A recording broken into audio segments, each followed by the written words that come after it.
Assalamualaikum warahmatullahi wabarakatuh.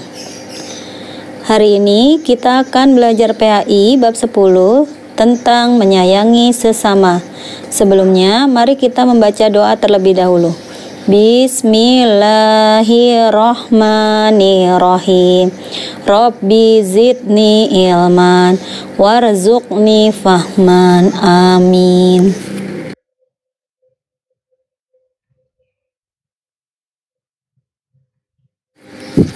Tujuan pembelajaran kali ini yaitu 1. Siswa mampu menjabarkan, menjelaskan, dan menerima kebenaran kisah Nabi Yakub alaihi salam. 2. Siswa mampu menyebutkan dan meyakini perilaku kasih sayang.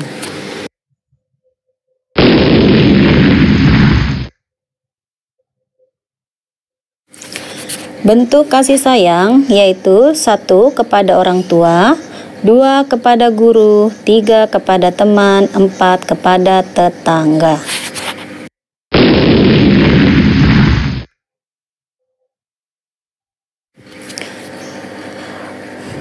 Contoh perilaku kasih sayang kepada orang tua yaitu mendoakan orang tua, menuruti perintah orang tua, mencium tangan orang tuanya ketika berangkat dan pulang sekolah, membantu meringankan pekerjaan orang tua, dan merawat orang tua sebagaimana mereka telah merawat kita dari kecil.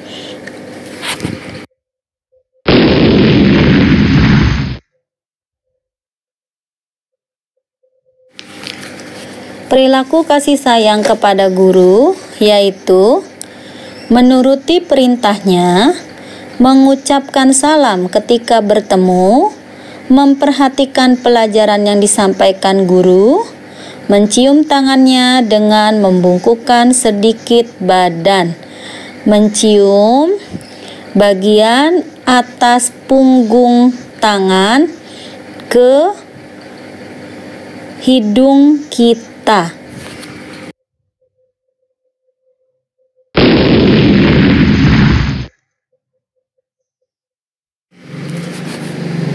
Perilaku kasih sayang kepada teman, mengucapkan salam ketika bertemu, menjenguk teman ketika sakit, menolong teman yang sedang kesulitan, takziah jika ada keluarga teman yang meninggal, membantu menerangkan ketika belajar apabila teman kesulitan dalam hal pelajaran.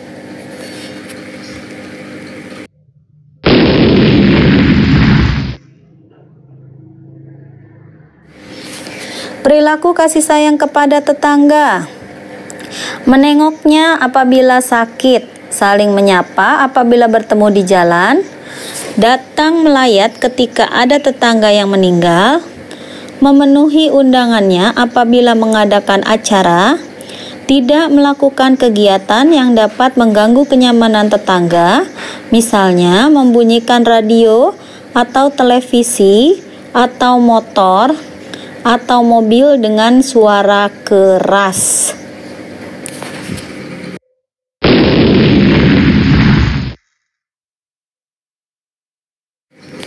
Perilaku kasih sayang kepada hewan dan tumbuhan, memberikan makan dan minum kepada hewan peliharaan, menyirami dan merawat bunga, tidak menyakiti hewan, membersihkan kandangnya, dan memeriksakan ke dokter hewan.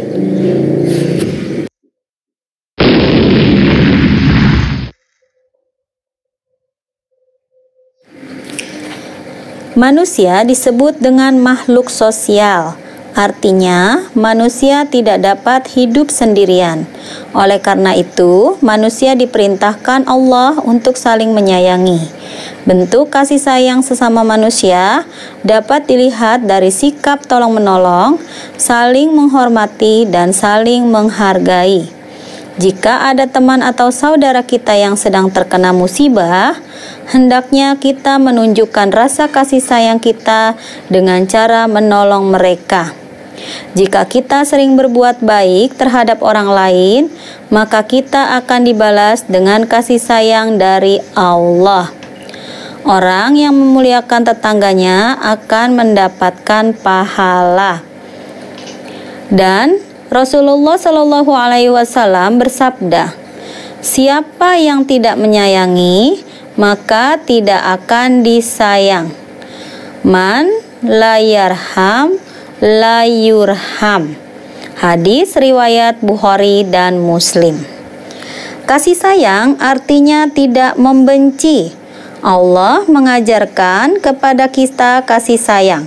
Orang beriman harus menyayangi makhluk Allah lainnya. Orang tua sayang kepada anaknya. Anak sayang kepada orang tuanya.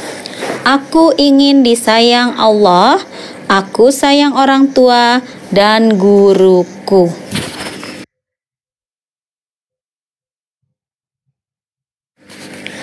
Allah menunjukkan rasa kasih sayangnya terhadap kita dengan berbagai cara, seperti menganugerahkan kenikmatan yang kita rasakan selama ini.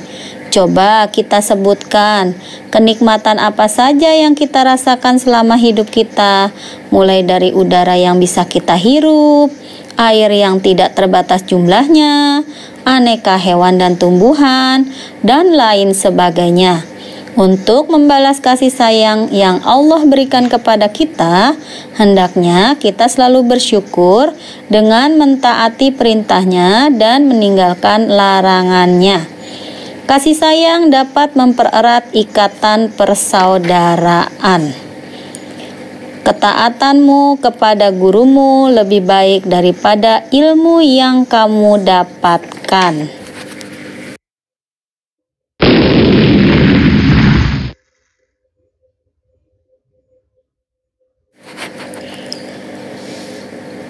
Perilaku kasih sayang terdapat di dalam surat Al-Fatihah ayat ketiga, yaitu Ar-Rahmanir-Rahim, yang maha pengasih lagi maha penyayang.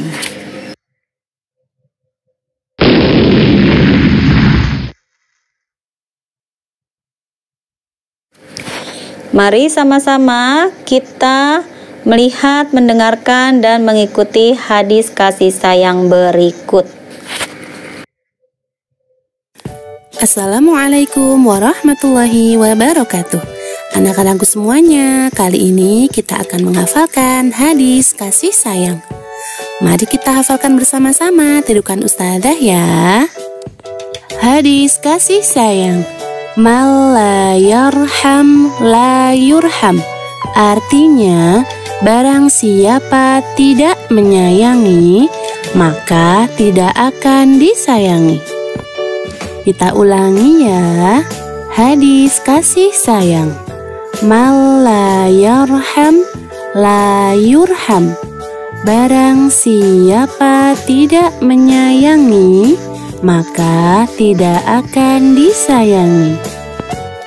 Jika kita tidak sayang dengan orang lain, seperti sering bertengkar, berebut mainan, ataupun marah-marah, maka kita tidak akan disayangi. Sebaliknya, ketika kita sayang kepada orang lain, misalkan belajar bersama, bermain bersama, dan berbagi makanan, maka kita akan disayangi oleh orang lain. Mari kita ulangi sekali lagi ya, supaya hafal. Hadis kasih sayang. Man la yarham la yurham. Artinya, barang siapa tidak menyayangi, maka tidak akan disayangi. Supaya anak-anakku semuanya cepat dalam menghafal, silahkan dibaca berulang-ulang ya. Semoga dimudahkan oleh Allah ya. Sampai jumpa di pembelajaran selanjutnya, tentunya bersama Ustazah Ana. Wassalamualaikum warahmatullahi wabarakatuh.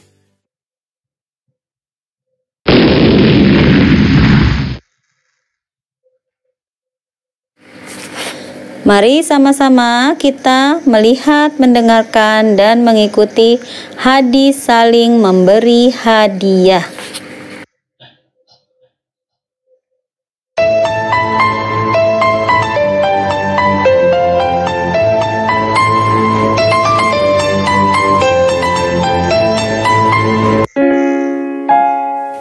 Assalamualaikum warahmatullahi wabarakatuh. Anak soleh, apa kabar hari ini? Semoga semuanya sehat ya. Dan hari ini kita akan hafalan hadis saling memberi hadiah. Sekarang simak, kemudian ikuti yang Bunda baca.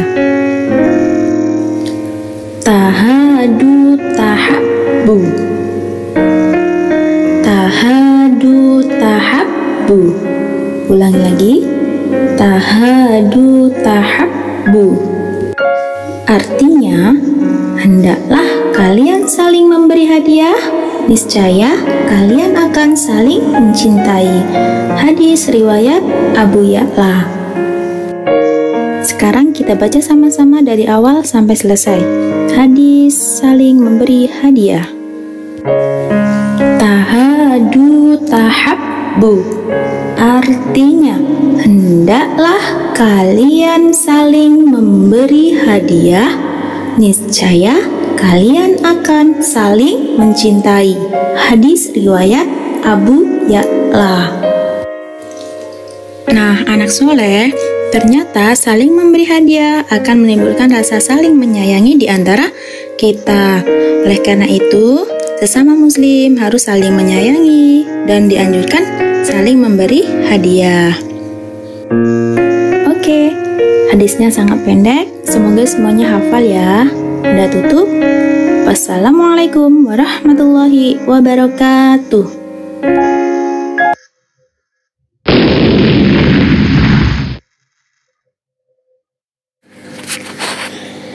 Allah adalah Maha Pengasih dan Penyayang. Kita harus meniru sifat Allah. Allah mengajarkan kita kasih sayang. Kasih sayang artinya merasakan penderitaan orang lain. Kasih sayang akan memunculkan persaudaraan. Kasih sayang kita kepada sesama menjadikan Allah sayang kepada kita. Kita harus sayang kepada semua ciptaan Allah.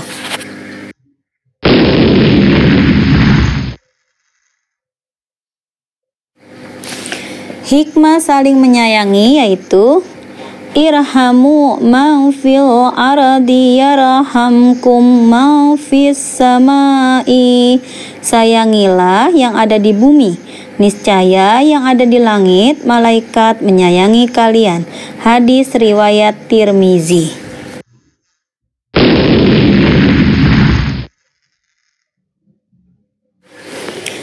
Mari teman-teman kita menyaksikan kisah Nabi Yakub alaihissalam berikut ini.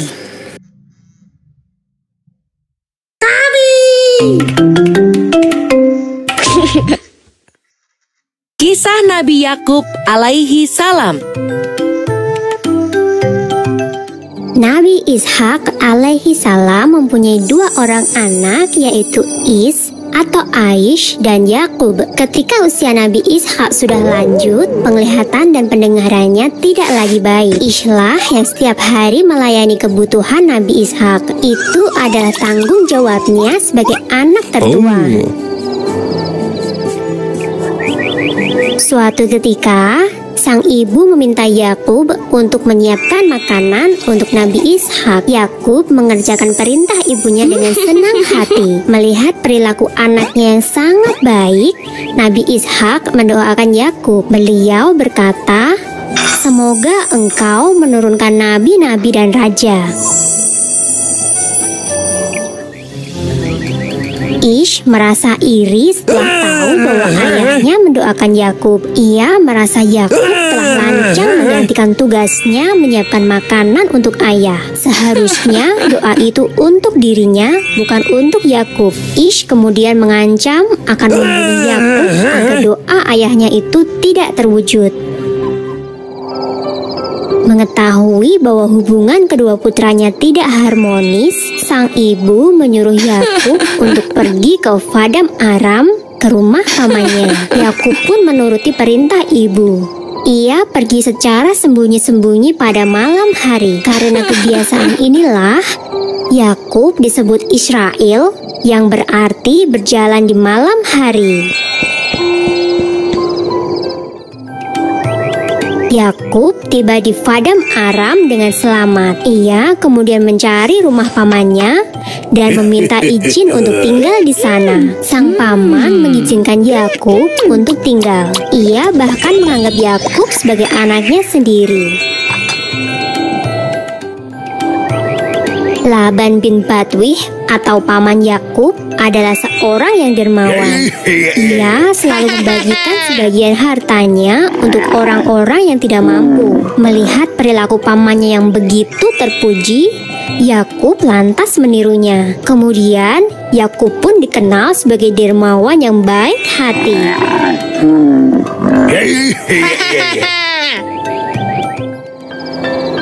Pada suatu ketika, Yakub bermimpi bertemu dengan malaikat. Ia juga mendengar suara yang mengatakan bahwa kelak ia akan mendapatkan keturunan dan bumi ini akan menjadi miliknya dan milik keturunannya. Begitu terbangun, Yakub segera berdoa dan mengucapkan syukur. Melihat perilaku keponakannya yang begitu terpuji, Laban bin Batwih, paman Yakub, berniat menjodohkan Yakub dengan salah satu putrinya. Yakub pun memilih menikah dengan sang adik, Rahil, yang memiliki paras rupawan. Namun, setelah waktu berjalan, Yakub juga menikahi Laila, putri tertua pamannya. Saat itu, menikah dengan kakak adik belum dilarang oleh agama. Yakub juga menikah dengan Zulfa dan Balha. Dari keempat istrinya, Yakub dikaruniai 12 anak laki-laki. Yakub yang kemudian diangkat sebagai nabi mengemban tugas untuk dakwah di Kan'an. Dari anak cucu Nabi Yakub inilah kelak akan lahir beberapa nabi Bani Israel. Mereka adalah Nabi Musa alaihi salam, Nabi Harun alaihi salam, Nabi Ilyas alaihissalam, Nabi Ilyasa alaihissalam, Nabi Dahud alaihissalam, Nabi Sulaiman alaihissalam, Nabi Zakaria alaihissalam, Nabi Yahya alaihissalam, Nabi Isa alaihissalam, dan Nabi Yunus alaihissalam. 11 orang keturunan Nabi Yakub ini nantinya akan diangkat menjadi Nabi Allah. Sumber dalam Al-Quran adalah surat Syod ayat 45-47. Dan ingatlah hamba-hamba kami, Ibrahim, Ishak, dan Yakub yang mempunyai perbuatan-perbuatan yang besar dan ilmu-ilmu yang tinggi. Sesungguhnya kami telah mensucikan mereka dengan menganugerahkan kepada mereka akhlak yang tinggi, yaitu selalu mengingatkan manusia kepada negeri akhirat. Sesungguhnya mereka pada sisi kami benar-benar termasuk orang-orang pilihan yang paling baik. Yuk dukung kami dengan menekan tombol subscribe.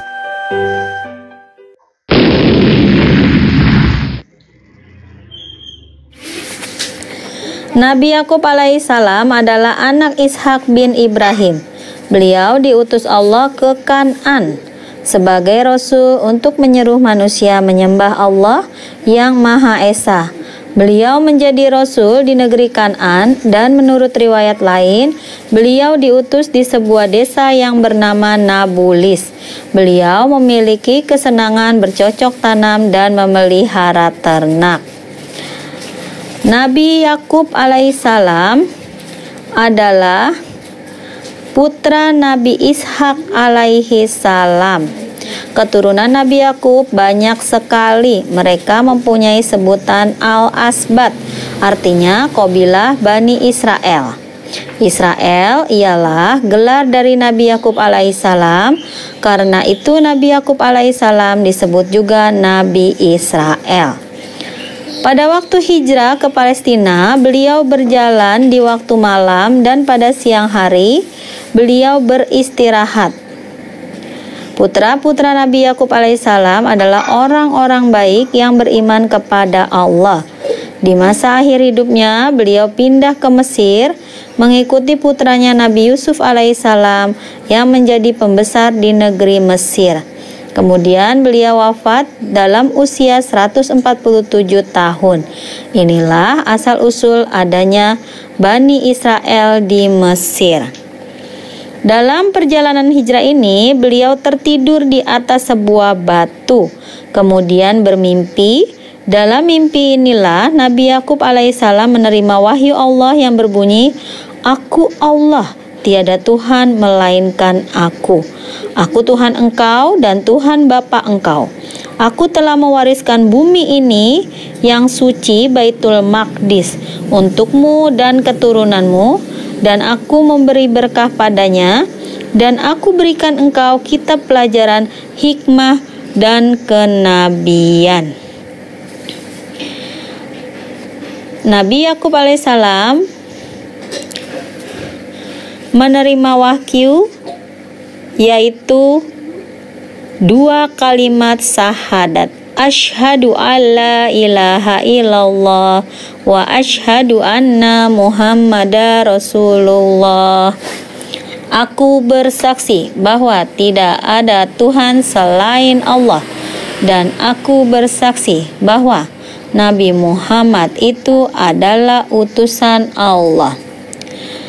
Nabi Yakub alaihissalam adalah utusan Allah. Nabi Yakub alaihissalam mempunyai saudara yang bernama Isu. Isu tidak suka kepada Nabi Yakub alaihissalam. Nabi Yakub alaihissalam tetap sayang kepada Isu. Beliau suka mengalah dan menghindar dari permusuhan.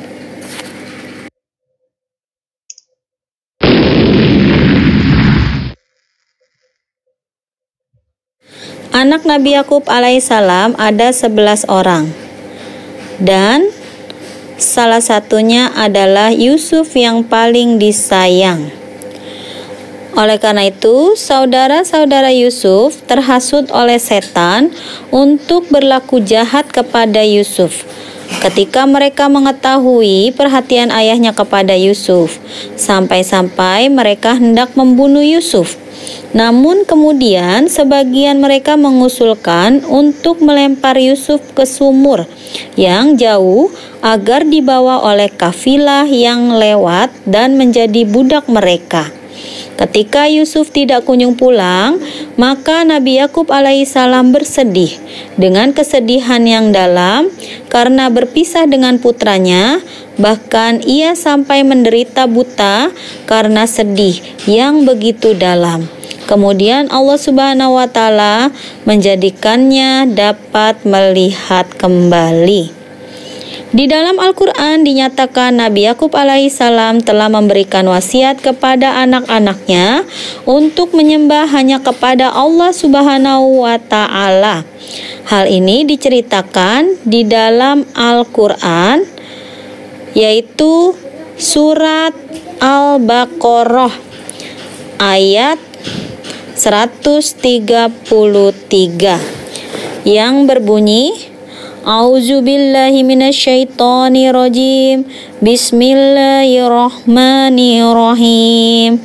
Am kuntum syuhada'a iz hadara Yaqubal mautu iz qala li banihi ma ta'buduna min ba'di qalu na'budu ilahaka wa ilaha abaika Ibrahim wa Ismaila wa Ishaq ilaha wahida wa nahnu lahu muslimun.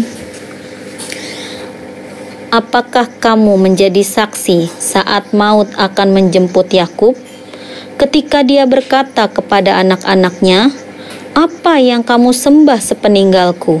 Mereka menjawab, "Kami akan menyembah Tuhanmu dan Tuhan nenek moyangmu, yaitu Ibrahim, Ismail, dan Ishak, yaitu Tuhan yang Maha Esa, dan kami hanya berserah diri kepadanya."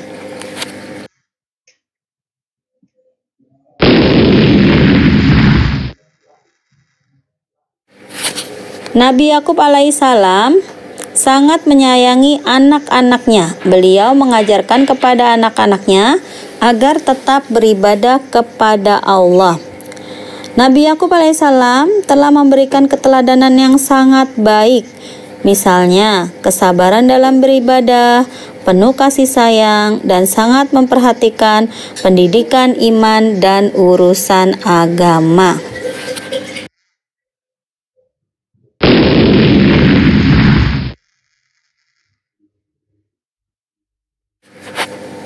Israel artinya orang yang suka berjalan di malam hari.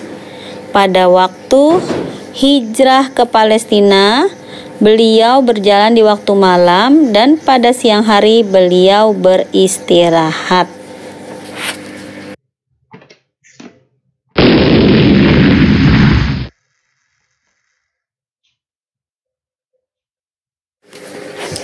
Terima kasih atas perhatiannya. Ibu akhiri, wabillahi taufiq wal hidayah. Wassalamualaikum warahmatullahi wabarakatuh.